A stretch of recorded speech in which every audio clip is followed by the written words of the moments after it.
Hello friends, आप सभी का स्वागत है आपके अपने यूट्यूब चैनल अनलॉकी में। तो दोस्तों, आज हम लोग जानेंगे यूनिवर्सिटी परीक्षा या प्रमोशन प्रधानमंत्री एचआरडी क्या कर रहे हैं। दोस्तों, ये सभी स्टूडेंट्स के लिए है। हम एक वीडियो के जरिए आपको एक उनका लाइव दिखाएंगे। तो दोस्तों, जिन लोग चैनल पर नए हो, पास में बेल आइकन का घंटी है, उसे दबा कर चैनल को सब्सक्राइब करें और बेल नोटिफिकेशन ऑन कर दे, ताकि आपको आने वाली वीडियो टाइम टू टाइम मिल जाए। चलिए हम लोग ने जो निर्णय लिया वो यूजीसी ने निर्णय तात्कालिक नहीं लिया और अचानक नहीं लिया।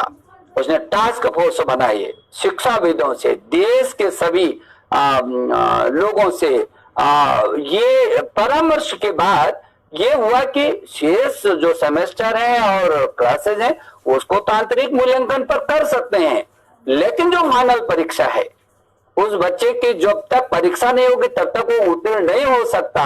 और जब वो परीक्षा नहीं देगा तो बिना परीक्षा के उत्तीर्ण होने का मतलब उसके जीवन पर हमेशा कोरोना डिग्री का ठप्पा लग जाएगा।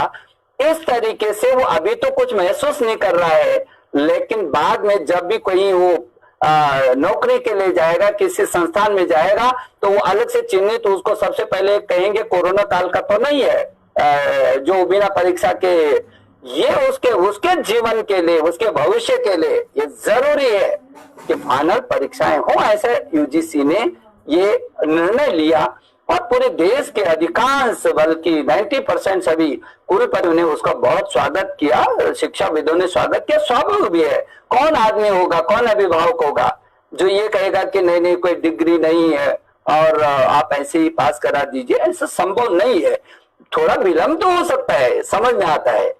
और इसलिए मुझे लगता है कि राज्य भी इस बात को शायद अभी महसूस करेंगे और मैं आग्रह जरूर करूंगा कि उस बच्चे के भविष्य के लिए सभी लोग एकजुट होकर के, हमारा भविष्य है बच्चा, हम उसके साथ कोई ऐसा न करें कि उसको ये काल तो चला जाएगा लेकिन इस काल का उस पर हमेशा ठप्पा लग जाएगा। हम ऐसा कोई काम नहीं करना चाहते।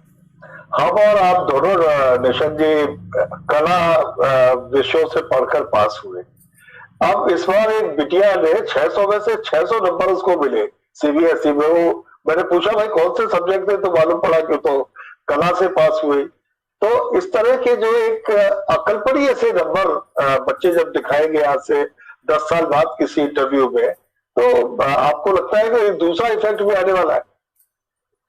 देखिए, कई बार परिस्थितियां होती हैं और जो हमारा पैटर्न है परीक्षा का उसमें पूरे के पूरे नंबर भी बच्चों के आते हैं।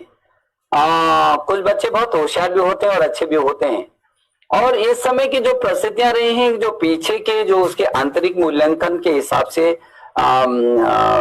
जो नंबर मिले हैं, लेकिन हमारे सीबीएसई बोर्ड में यदि आप केंद्रीय विद्यालयों को देखेंगे, यदि आप नवोदय विद्यालयों को देखेंगे, तो बहुत आगे जो नई शिक्षा नीति में किस तरीके से उसको हम लोग ला रहे हैं, कुछ नए मूल्यांकन भी उस दिशा में कर रहे हैं और ताकि बच्चे को केवल वही नहीं बल्कि विस्तार में भी वो कैसे जा सकता है, ये हम लोग कोशिश कर रहे हैं। हमारे समय में ऐसा सिस्टम होता तो बड़ा आनंद आता। तब तो हिस्ट्री सुनकर ही लोग 40-50 नंबर दे दिया करते थे, इससे आगे देते नहीं थे।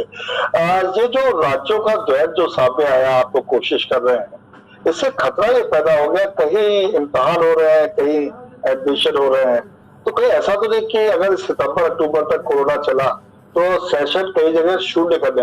नहीं, ऐसा भी नहीं है। देखिए, हमारे देश की जो भौगोलिक स्थिति देखेंगे तो आप पूर्वोत्तर राज्यों में नागालैंड, अरुणाचल, हिमाचल, उत्तराखंड, जम्मू कश्मीर, ये विषम परिस्थिति वाली है।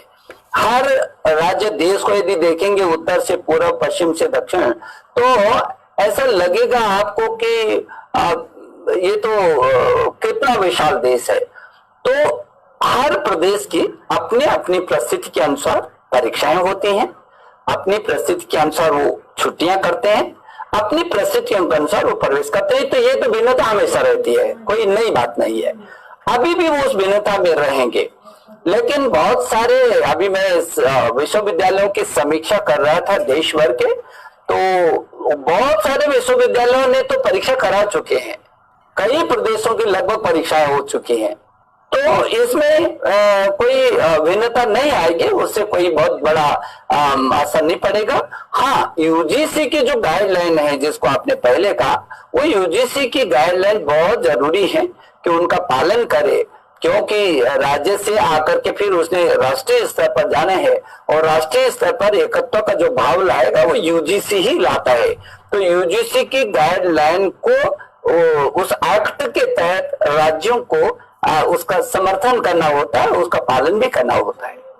एक बहुत पुराना सवाल है कि हमारे जो शिक्षा संस्थान है उसमें बहुत महत्वपूर्ण पद खाली पड़े हुए हैं। इलाहाबाद विश्वविद्यालय में जैसे वीसी नहीं है, तमाम जगहों पर वीसी नहीं है, और इस समय जब सर्वाधिक आवश्यकता है कि सर्वोच्च पदों पर लोग रहे ताकि कार्य व्यापार संचालित हो सके, इस पर कोई योजना है कि जल्दी से जल्दी इन वैकेंसीज को फिल किया जाए?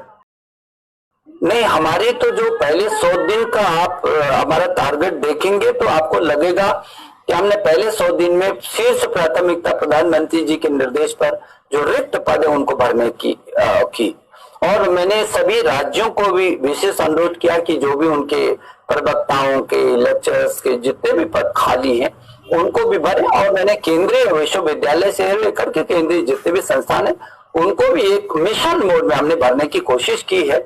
और इस बीच हमने बहुत सारे कुलपतियों की, ये एक प्रक्रिया है खाली होने की, इंटरव्यू की, वो करने की, लेकिन ऐसा नहीं है कि लंबे समय से पद खाली हैं। जिस इलाहाबाद विश्वविद्यालय की आपने बात की, विश्वविद्यालय के कुलपति अभी हाल में ही इस्तीफा देकर के गए हैं, उसके लिए कमेटी बनी हुई है। अब जिस कमेटी को इंटरव्यू करना था, वर्तमान में परिस्थिति ये सोचा कि 15 दिन पीछे करें, वो 15 दिन पीछे होकर के भी वो नहीं हुआ तो फिर 1 महीना पीछे किया। लेकिन अब ऐसी स्थिति आएगी तो हम ऑनलाइन भी, हमने अभी इंटरव्यू, मैंने अभी 3 IIT के जो डायरेक्टर के इंटरव्यू, जब ऐसी परिस्थिति आई कई बार पीछे किया तो हमको लगा कि IIT को हम खाली नहीं छोड़ सकते हैं और किसी को चार्ज दे करके नहीं रख सकते। तो अभी हमने ऑनलाइन इंटरव्यूज किए, तो हम उसको करके जल्दी से जल्दी जो अभी स्थान है उनको भी हम